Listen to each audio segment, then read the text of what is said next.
Et si je vous disais qu'il existe des dizaines de versions d'Invincible et que presque toutes sont devenues des monstres sanguinaires? Dans le multivers d'Invincible, Mark Grayson a fait des choix très différents selon les réalités et certains sont devenus pires qu'Omni-Man lui-même. Mais combien sont-ils exactement? Qui sont ces Invincibles venus d'autres dimensions? Et surtout, quel est le plus puissant de tous? Je suis Ludo du Ludoverse et dans cette vidéo, nous allons tenter de répondre à ces questions et de vous présenter et expliquer tous les Invincibles qui nous ont été introduits, notamment majoritairement dans l'Invincible War. Donc, j'espère que vous êtes bien accrochés car on est parti pour l'univers de Mark Grayson, Omni-Man et surtout Invincible. Let's go! Et le multivers d'Invincible représente une sorte de menace inévitable car, en effet, si vous pensiez que Mark Grayson est un héros unique, détrompez-vous. Le multivers d'Invincible nous révèle une vérité glaçante. Évidemment, dans presque toutes les autres réalités, Mark rejoint Omni-Man dans sa conquête de la Terre. Dans la timeline principale que nous suivons, le Mark Grayson que nous connaissons depuis quelques années désormais est le seul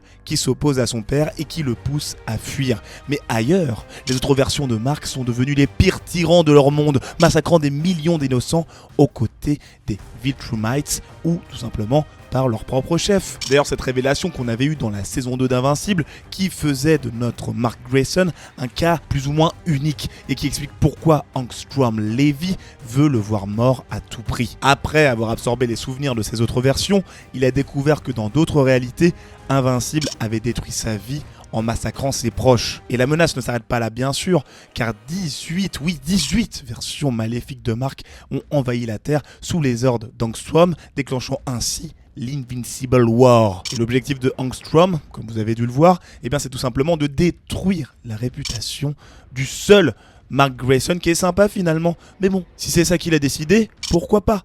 Ces versions cauchemardesques de Mark ont alors mis à feu et à sang la planète, défiant les héros de l'univers principal dans un combat cataclysmique. Mais combien ont survécu et qui sont-ils exactement? On va répondre à ces petites questions bien entendu. Avant tout, on peut pas commencer une vidéo sur Mark Grayson ou Invincible sans présenter le Mark Grayson Prime, si on peut l'appeler comme ça, qui est notre Mark Grayson à nous. C'est l'un des seuls qui s'est opposé à Omni-Man en refusant de rejoindre les Viltrumites dans leur conquête de la Terre. D'ailleurs, je tiens à préciser, je risque de dire Viltrumites ou Viltrumites ou je ne sais plus quelle prononciation, donc ne m'en tenez pas rigueur, évidemment, je vous en supplie. Mais ce qui fait donc de Mark un héros unique, c'est qu'il a survécu à la décision de son père et a continué à se battre. Dans la saison 1, Mark découvre ses pouvoirs et est guidé par son père, mais tout bascule lorsque Omni-Man révèle sa véritable mission: soumettre la Terre à l'Empire Viltrumite. Leur combat dévastateur finit par convaincre Nolan de fuir la planète, un événement qui n'a a priori eu lieu que très rarement dans le multivers. Petit saut dans le temps, on atterrit dans l'Invincible War, où Mark est directement visé par Angstrom Levy, qui veut lui faire payer pour les horreurs commises par ses versions alternatives. Il doit alors affronter, comme je le disais, 18 variants maléfiques de lui-même, chacun venant d'un univers où Invincible est devenu une menace absolue, on peut le dire. Ça représente, ces petits variants, la coalition ultime des méchantes versions d'Invincible, et malgré tout, Mark se bat sans relâche aux côtés des autres héros de la Terre, mais le prix est terrible: des millions de morts, des villes détruites et un héroïsme mis à rude épreuve. L'Invincible War change définitivement Mark, le forçant à embrasser peut-être une part plus sombre de lui-même,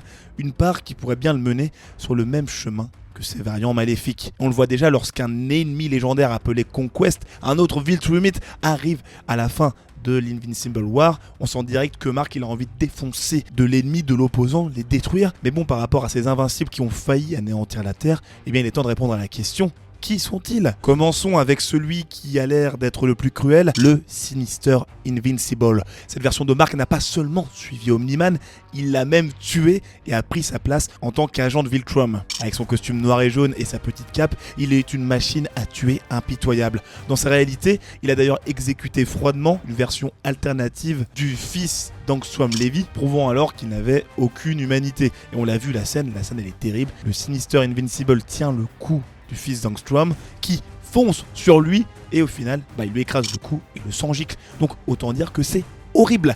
Et ce Sinister Invincible, eh bien, dans l'Invincible War, il est l'un des leaders des variants maléfiques d'une certaine manière, mais il se retrouve trahi par Angstrom Levy et se retrouve banni dans la dimension où avait été envoyé plus tôt notre bon petit Mark Grayson, donc le Mark Grayson Prime, et se retrouve alors bloqué là-bas avec d'autres invincibles. Mais on y vient bien sûr. Prison Invincible, ou l'invincible qui sort de prison si on peut dire, avec son crâne rasé, ses cicatrices et sa tenue de prisonnier, ce Mark Grayson a passé plus d'1 an dans une prison Viltrumite. Lorsqu'il est libéré dans l'Invincible War, il se jette à corps perdu dans le combat, avide de sang, et cette petite tenue qu'il porte, vous devez bien la connaître, étant donné que le père de notre petit Mark Grayson principal, donc Omni-Man, avait cette tenue dans la prison Viltrumite, ainsi que notre bon petit Allen l'Alien, dit le GOAT. Mais revenons à ce fameux Prison Invincible, si on peut l'appeler comme ça. Eh bien, on n'oublie pas que c'est un véritable monstre, car il a survécu aux pires tortures possibles. Mais au final, il subira le même sort que Sinister Invincible, en étant banni dans la fameuse dimension par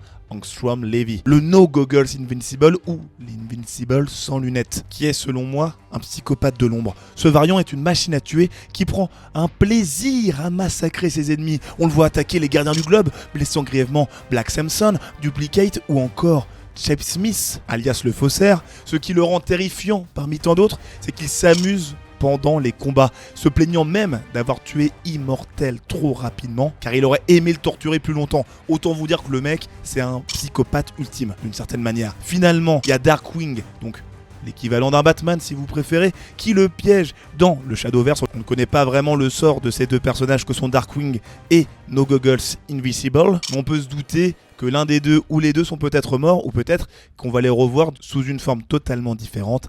À suivre. Mohawk Invincible, le destructeur de villes. Avec son costume noir et bleu et sa coupe en crête, Mohawk Invincible est un variant surpuissant qui détruit même l'Empire State Building. Il affronte Mark et d'autres héros, et bien qu'il soit vaincu, il parvient à s'échapper avant d'être finalement piégé dans une autre dimension, aux côtés de Sinister Invincible et Prison Invincible. L'Omni-Man invincible, le fils qui a remplacé son père. Ce Mark Grayson a embrassé totalement la cause Viltrumite et a pris la place de son père Omni-Man, portant son costume rouge et blanc. On peut d'ailleurs se douter que ce petit Omni-Man invincible a justement tué son père Omni-Man, et il affirme même au cours du fameux épisode Invincible War qu'il a toujours haï Atom Eve, la chérie de Mark Grayson au moment où je tourne cette vidéo. Lors de l'Invincible War, il est l'un des plus redoutables adversaires de Mark. Et après avoir détruit Tokyo, il est finalement exilé aux côtés des autres invincibles dans une dimension lointaine par notre petit Angstrom Levy toujours. Mais cet épisode, il a vraiment créé beaucoup de tensions, et je pense que c'est pas dû que aux magnifiques combats auxquels on a pu assister, mais surtout au fait qu'il y avait une musique épique, une musique incroyable. Et pour avoir des musiques un peu équivalentes, moi je vous invite à vous abonner à Epidemic Sound. Oui, parce qu'Epidemic Sound est un partenaire de la chaîne, et c'est grâce à eux que vous entendez les petites musiques que j'ai là, les petits VFX. Si vous voulez genre par exemple un éclat de sang ou un bruit un peu dégoûtant, et bien vous avez tout de disponible chez Epidemic Sound. De 200 000 musiques, des milliers et des milliers de VFX. Et bien sûr, avec cette bibliothèque immense, vous pouvez devenir un youtubeur talentueux, un podcasteur talentueux, peut-être un réalisateur, je ne sais pas. Mais en tout cas, les musiques sont libres de droit. Du moins, il faut quand même s'abonner, mais vu que je suis un gars cool, vous avez le droit à 1 mois d'abonnement gratuit en cliquant dans le lien dans la description. Et si vous aimez bien l'expérience, et bien ensuite, vous pouvez tout simplement prolonger votre abonnement et profiter de toutes les musiques et VFX qu'ils ont à disposition. Donc je ne sais pas ce que vous attendez, mais foncez.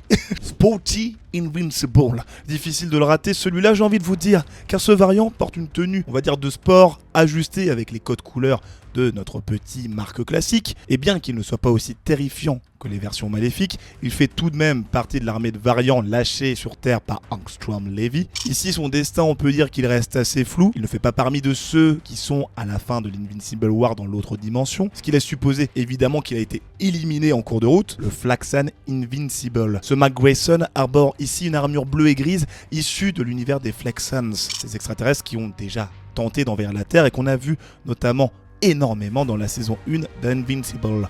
Avant qu'il se fasse défoncer par Omni-Man, on le rappelle. Ce variant de Mark Grayson, on ne sait pas exactement comment il a rejoint leur camp, mais il est évident que dans sa réalité, il a dû soit embrasser leur cause, soit les soumettre grâce à sa puissance. Et malheureusement pour lui, malgré tous les avantages qu'il a ou pas, eh bien Cécile et ses réanimens ne lui ont laissé aucune chance. Il a été tout simplement exterminé avant même d'avoir pu représenter une réelle menace. Regardez le corps là, regardez le corps. Le Masked Invincible. Contrairement à la plupart des autres variants, ce Mark est totalement masqué. Son visage étant caché sous une cagoule noire intégrale, son passé reste un mystère, mais il révèle qu'il ne détestait pas sa mère et voudrait quand même la retrouver. Assez touchant pour un méchant Mark Grayson. Surtout que ça laisse s'entendre que dans son monde, Deborah Grayson a peut-être été tuée, non pas par lui, ce qui l'a poussé donc à s'engager dans la guerre multiverselle en espérant pouvoir la revoir un jour. Mais comme tous les autres, il est trahi par Angstrom et est condamné à l'exil dans la dimension dans laquelle Mark Prime avait défoncé Angstrom Levy. Bulletproof Invincible, le plagiat super-héroïque, si on peut l'appeler, oui. Parce que si vous connaissez bien l'univers d'Invincible, le nom Bulletproof vous dit sûrement quelque chose. Ce héros a été un allié de Mark Grayson, il a même fait partie des Gardiens du Globe, mais dans cette fameuse réalité d'où vient ce Bulletproof Invincible, on peut le dire, c'est Mark lui-même qui porte son costume. Et par rapport à ça, il y a plusieurs possibilités. On peut s'attendre à ce que le petit Mark, il est massacré Bulletproof pour pouvoir obtenir son costume, ce qui paraît un petit peu tiré par les cheveux, parce que ce même costume avait été présenté comme première proposition par Art, celui qui crée les costumes dans l'univers d'Invincible, et Mark a refusé parce que ça ne lui convenait pas. Donc on peut se dire que ce Bulletproof Invincible a accepté ce costume au tout début et n'est pas parti sur un costume différent. En tout cas, une chose est sûre, ce variant n'a pas survécu longtemps, vu qu'il a été éliminé par les Réanimens. Et petit easter egg, je ne sais pas si vous l'aviez, parce que Bulletproof, normalement c'était le nom qu'aurait dû porter Invincible dans les comics de base, et il a été décidé d'en changer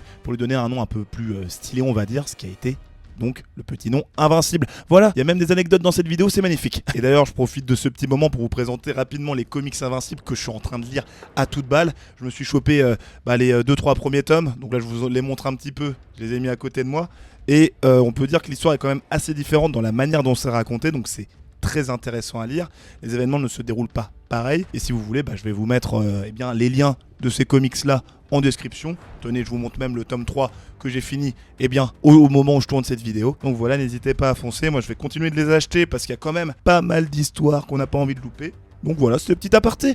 Ici, on est en train de discuter, on est ensemble. Le No Mask Invincible, donc c'est le Mark principal qui a le nom de No Mask, on va dire, qui se bat dans une zone désertique. Son affrontement contre un héros géant tourne rapidement au désastre. On va dire que c'est l'une des versions les plus troublantes de Mark Grayson, car contrairement aux autres variants ultra violents, celui-ci semble plus calme et résigné. Il est vu en train de détruire Paris, bon d'accord, c'est quand même assez chaud, mais son regard en dit long sur son état d'esprit. Et ce qui le rend unique d'une certaine manière par rapport aux autres, c'est sa confession déchirante lorsqu'il discute avec les autres Invincibles, où il avoue qu'il regrette son ami William. Cette simple phrase sous-entend qu'il a perdu donc son meilleur ami dans son univers, et que cette perte l'a peut-être poussé à sombrer dans la violence. Et son destin, comme les autres, il est exilé par Angstrom Levy et condamné à errer dans un monde totalement vide. Passons désormais au Light Blue Invincible. Bon, il est assez difficile à distinguer des autres variants, car le Light Blue Invincible est un autre Mark sans masque, qui bénéficie pas, on va dire, d'une grande mise en avant, mais comme plusieurs de ses homologues, il périra lors de l'Invincible War. Et on pourra même s'attendre à ce qu'un certain